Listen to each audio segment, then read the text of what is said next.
Students, we are started the revision of the set first chapter of the mathematics first of ninth class, in which we revise the first point, what is a set and methods of writing set. In this point we revise the method of writing set, listing method in a previous period. Now we are revise about the second method of writing the set, and it is a rule method.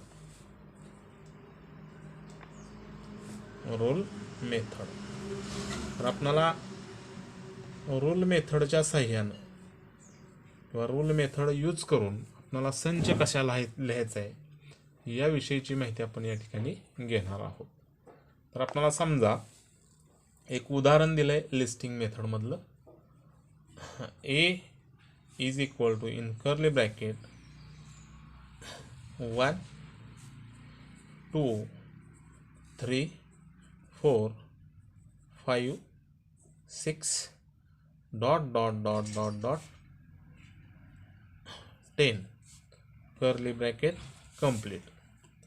तर लक्षात घ्या, इथं आपणाला दिलेला संच यादी पद्धतीत आहे.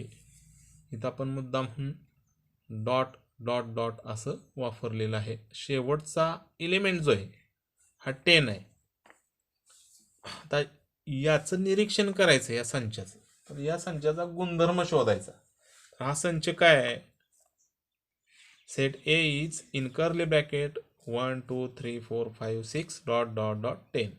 म्हणजे जिथं आपल्याला जे एलिमेंट्स दिसत आहेत हे एलिमेंट्स नॅचरल नंबर्स आहेत and it is a first 10 natural number.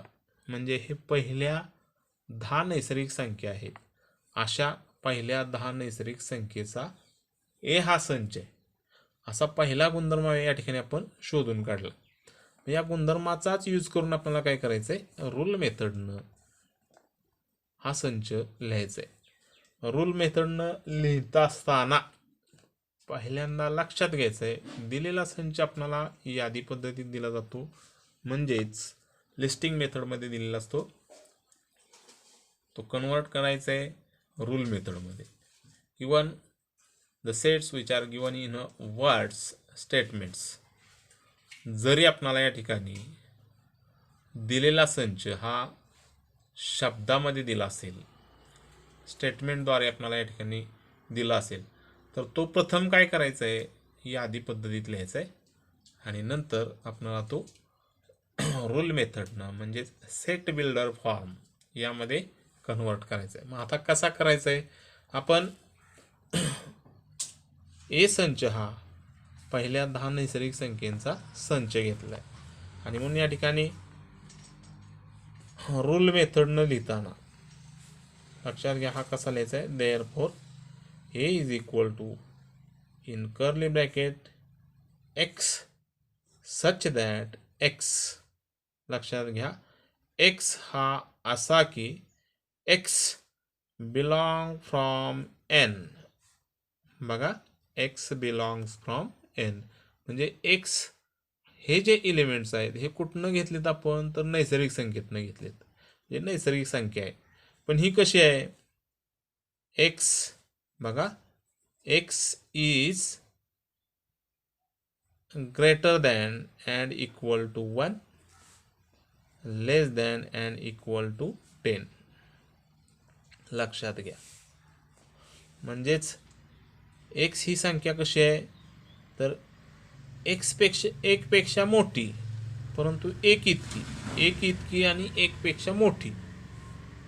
आणि कशी आहे एक्स ही संख्या 10 इतकी आणि 10 पेक्षा लहान. मग अशा संख्या कोणत्या आहेत, तर 1 2 3 4 5 6 डॉट डॉट डॉट 10. अशा पद्धतीने आपण काय करतो, दिलेला संच रूल मेथडमध्ये या ठिकाणी लिहू शकतो. रूल मेथडमध्ये लिहित असताना आपल्याला चिन्हांचा यूज करायचा आहे, वापर करायचा आहे. ही महत्त्वाची कन्सेप्ट आहे, लक्षात घ्या. It is a x such that x हा आपण एलिमेंट मानला आहे कॉमनली. ह्या सगळ्या एलिमेंटबाबत एक्स हा एलिमेंट मानला आहे. मग हा एक्स कसा आहे, तर इथं असं लिहिताना कसा लिहायचा आहे, x such that x. Such that म्हणजे असा की, एक्स हा असा की x belongs from natural number. नैसर्गिक नंबरमधून आपण हा एक्स घेतला आहे. हे सगळा ह्या संख्या नैसर्गिक संख्या आहेत. As well as it is less than and equal to 1, sorry, it is greater than and equal to 1 and less than and equal to 10. लक्षात घ्या. अशा पद्धतीने आपण रूल मेथडनं ही उदाहरणं या ठिकाणी लिहू शकतो. आता आणखी एखादं उदाहरण आपल्याला याचं बघता येईल. पहा, समजा वर्ड स्टेटमेंटमध्ये तुम्हाला उदाहरण दिले, हे कसं लिहाल, तर बघा दुसरं उदाहरण आपण बघूया. तर set of even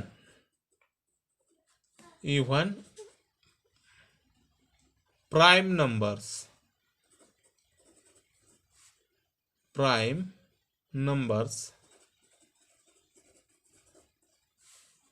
from 1 to 50.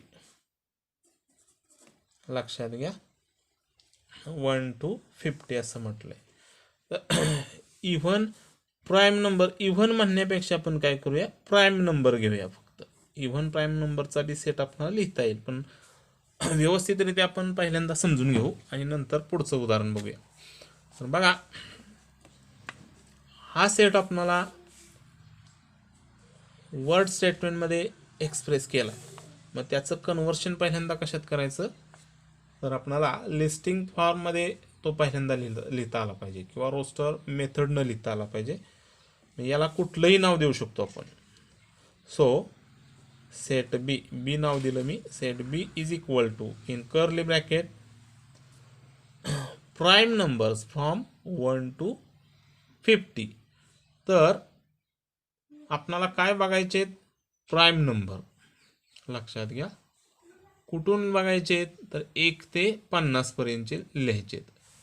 मूळ संख्या तर पहिले आहे 2,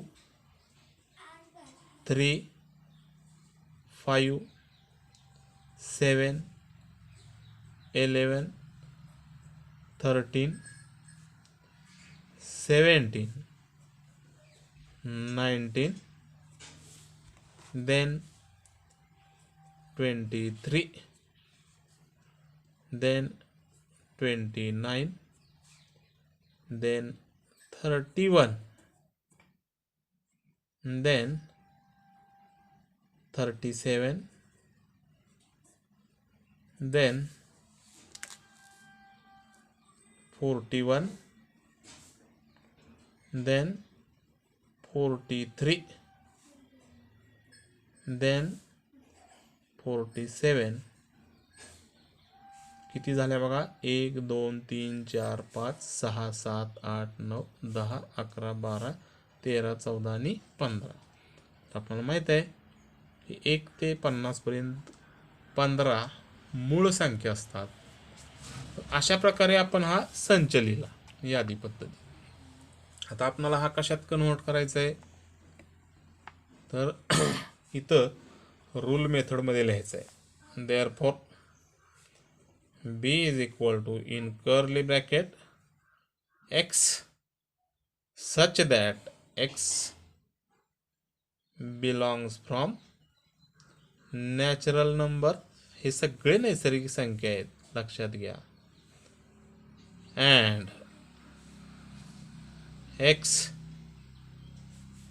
and x is prime number असं म्हणूया आपण. Prime number from 1 to 50. शब्दात सुद्धा आपण हे लिहू शकतो, लक्षात घ्या. आणखी हे कसं लिहिता येईल बघा. b is equal to in curly bracket x belongs from x such that x belongs from natural number and x is prime number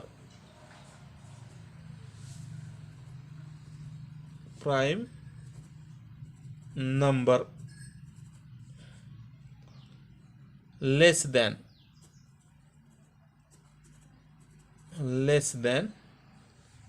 53 म्हणजे 53 पेक्षा लहान असणाऱ्या मूळ संख्या असं सुद्धा आपण या ठिकाणी लिहू शकतो. तर या पद्धतीने आपण लिस्टिंग मेथडनं संच लिहू शकतो. संच लिहिण्याच्या या पद्धती, दोन्ही पद्धती आपण या ठिकाणी बघितलेत. आता पुढचा मुद्दा मुलांना आपल्याला या ठिकाणी बघायचा आहे, तर महत्त्वपूर्ण आहे. या पाठामध्ये आपण आणखीन काय शिकलो बघा. The types of the sets. लक्षात घ्या, टाइप्स ऑफ सेट हा एक मुद्दा या ठिकाणी मागील तासाला आपण म्हणजे मागील प्रकरण अभ्यासत असताना आपण बघितलेला आहे. यामध्ये आपण पहिला टाइप्स बघितला सिंगलटोन किंवा सिंगलटन सेट असं सुद्धा म्हणू शकता आपण, सिंगलटन सेट. आता या सिंगलटन सेटमध्ये आपल्याला त्याची डेफिनेशनच आहे पहा. सिंगलटन म्हणजे the set have only one element, म्हणजेच असा संच की ज्यामध्ये फक्त एकच घटक असतो, याला आपण सिंगलटन सेट असं म्हणतो. It consisting the single element, so it is called as a singleton set. मग यामध्ये उदाहरण मागाचं आपण घेतलं बघा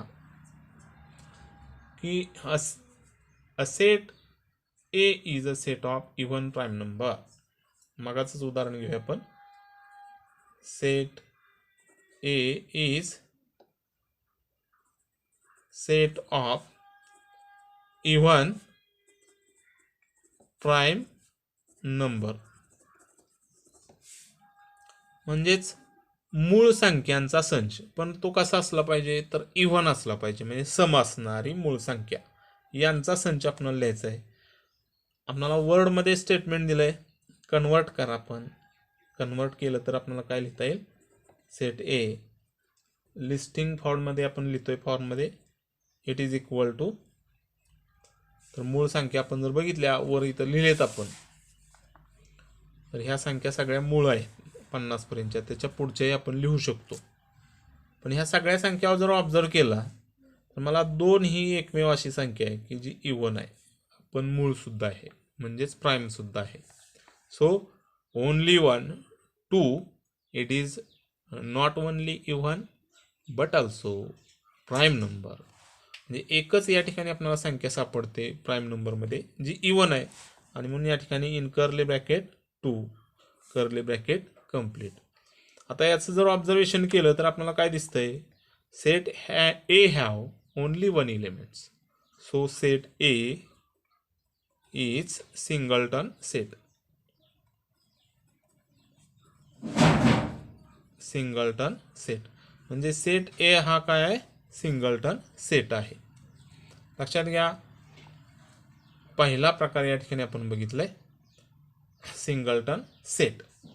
आता यामध्ये आणखी एखादं उदाहरण घेऊ शकतो बघा. B is set of natural number between 12 and 14. एक साधं उदाहरण घेतलं आपण. नैसर्गिक संख्यांचा संच आहे.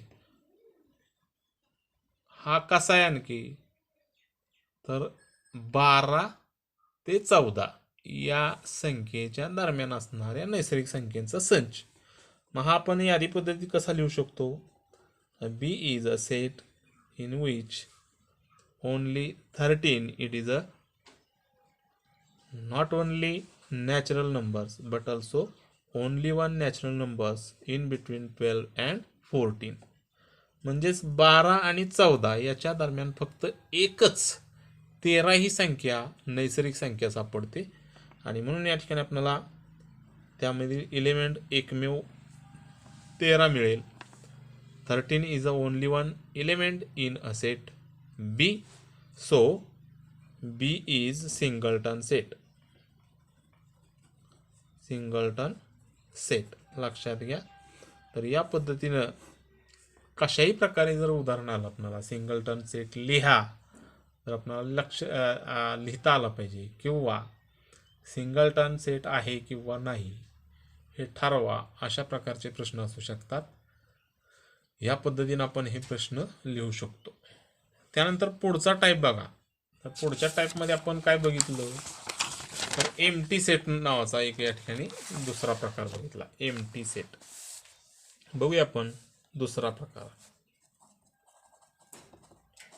Empty set. एम्प्टी सेट म्हणजे रिक्त संच याला म्हणायचं. नावावरूनच तुमच्या लक्षात आलं असेल यामध्ये एलिमेंट्स किती असतील. The set have no any elements. That means if there is not a single element in the set which satisfies the given condition, such type of the set it is called as a empty set, or it is also called as a null set. यामध्ये एकही घटक नसतो. लक्षात घ्या, एकही घटक नसतो. मग हा संच आपण याही पद्धतीने दर्शवू शकतो. पहा त्याची चिन्ह आहेत. एम्प्टी कर्ली ब्रॅकेट ऑर या पद्धतीने आपण काय करू शकतो त्याची चिन्ह लिहू शकतो. म्हणजेच ही एम्प्टी सेटची सिम्बॉल्स आहेत. लक्षात घ्या. आता एक उदाहरण बघूया आपण. पहिलं उदाहरण घेतो मी. A is equal to in curly bracket x such that x belong from natural number and x is between 8 and 9. बघा कसा संच दिलाय आपल्याला. तर x हा संच कसा आहे तर x हा एलिमेंट त्यामधला असा आहे की तो नैसर्गिक संख्या आहे आणि x हा 8 आणि 9 मधील नैसर्गिक संख्या असं स्टेटमेंट आपल्याला मिळते. तर लक्षात घ्या यामध्ये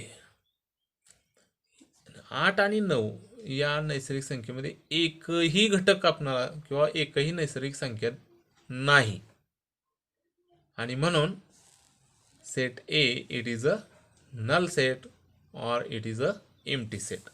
Therefore it is written as A is equal to in empty curly bracket असं म्हटलं तरी चालू शकते, or it is written as A is equal to empty set. लक्षात घ्या. तर या पद्धतीने आपल्याला या ठिकाणी set empty set find out करता येतात. लक्षात घ्या त्यामधील उदाहरणामध्ये जो गुणधर्म दिला आहे हा नेमका कोणता आहे हे समजून घ्यायचं आहे. त्यातले एलिमेंटची नंबर जे आहेत हे फाइंड आउट करायचे आहेत. पहिल्यामध्ये आपण बघितलं एकच एलिमेंट असेल तर सिंगलटोन आणि एकही एलिमेंट नसेल तर नल ऑर एम्प्टी सेट. तर तिसरा प्रकार बघा आपण प्रकार बघतोय फायनाईट सेट. फायनाईट सेट म्हणजेच इथं आपल्याला असा संच की ज्यामधील घटक संख्या मोजता येतात, डेफिनेटली सांगता येतात. If the set is a null set or number of elements are limited. बघा numbers of the elements are limited or it is a countable. म्हणजेच आपण ते मोजू शकतो. दिलेल्या संचातील घटक हे मोजू शकतो. अशा संचाला आपण काय म्हणायचं आहे? Finite sets. दॅट मीन्स यालाच आपण जसं फायनाईट्स मोजणे म्हणजेच निश्चित घटक संख्या आपण सांगू शकतो. आलं लक्षात? मग यामध्ये उदाहरण आपल्याला बघता येईल बघा. C is equal to in curly bracket P such that P belongs from natural number and P is less than 2, greater than 2 and less than 11. चिन्ह लक्षात घ्या. P हा कसा आहे? नैसर्गिक संख्या आहे, 2 पेक्षा मोठी आणि 11 पेक्षा लहान. चिन्ह लक्षात घ्यायचं आहे. हे 2 चिन्हावर या ठिकाणी काय करता येईल? आपल्याला संख्या शोधून काढता येते. म्हणजे 2 पेक्षा मोठी आणि 11 पेक्षा लहान असणाऱ्या नैसर्गिक संख्या. हा आपण यादी पद्धतीत कसा लिहूया? तर C is equal to in curly bracket 2 पेक्षा पहिली मोठी नैसर्गिक संख्या कोणती? तर 3, देन 4, 5, 6, 7, 8, 9, 10. आता इथं 11 येणार आहे का? नाही. तर 11 पेक्षा लहान असणारी संख्या म्हणजे 10. लक्षात घ्या.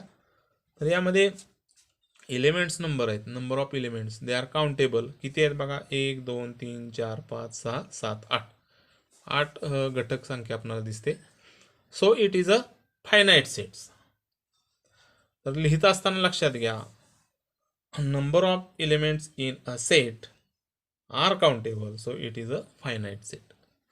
समजा कॉज विचारलं, why a set C is a finite set, म्हणजे सेट सी हा फायनाईट सेट का आहे हे जर आपल्याला विचारलं तर आपल्याला सांगता आलं पाहिजे, the number of element in a set C are countable or limited, so set C is a finite set. तर अशा प्रकारे आपण हा फायनाईट सेट या ठिकाणी फाइंड आउट करू शकतो. लक्षात घ्या, परीक्षेत कसाही प्रश्न विचारला जातो तर काही संच दिले जातात आणि ते आपल्याला या ठिकाणी क्लासिफाय करायला सांगितले जातात. Classify the given sets in finite और फायनाईट सेट. लक्षात घ्या की संच आपल्याला या ठिकाणी काय करावे लागतील? क्लासिफाय करावे लागतील. मग त्याचे गुणधर्म किंवा डेफिनेशन काय आहेत हे आपल्याला जर माहीत झाल्या तर आपण निश्चितपणे या ठिकाणी फाइंड आउट करू शकतो. त्यानंतर चौथा प्रकार बघा. चौथा प्रकार आपण इनफायनाईट सेट्स म्हणूया.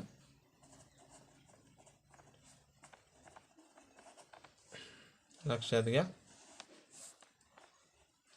तर यामध्ये नावावरूनच तुम्हाला डेफिनेशन लक्षात आली असेल. Number of elements in a set are not countable किंवा uncountable as well as unlimited. जर अनलिमिटेड घटक संख्या असेल आणि अनकाउंटेबल असेल म्हणजे मोजता येण्यासारखी नसेल तर अशा संचांना आपण काय म्हणायचंय? Infinite set.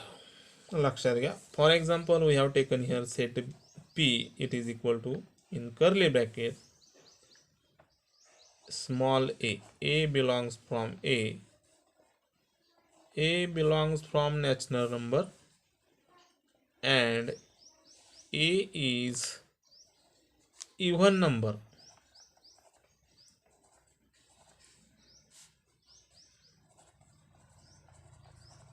तर इव्हन नंबर्स आहेत. लक्षात घ्या. म्हणजेच ए ही नैसर्गिक संख्या आहे आणि शिवाय कशी आहे तर इव्हन आहे, म्हणजे समसंख्या. मग हे कसं लिहाल? Therefore P is equal to in curly bracket पहिली even number 2, 4, 6, 8, 10 dot dot dot dot dot dot dot curly bracket complete.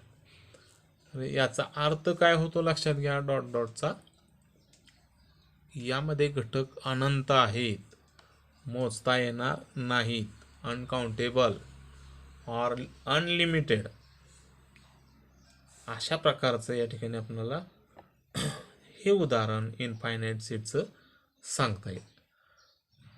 आता जर परीक्षेत विचारलं why set P is a infinite set, उत्तर तुमचं असलं पाहिजे there are unlimited elements in a set P, so set P is a infinite set. तर अशा प्रकारे मुलांना आपण आजच्या तासाला महत्त्वाचे मुद्दे 2 रिवाईज केलेत.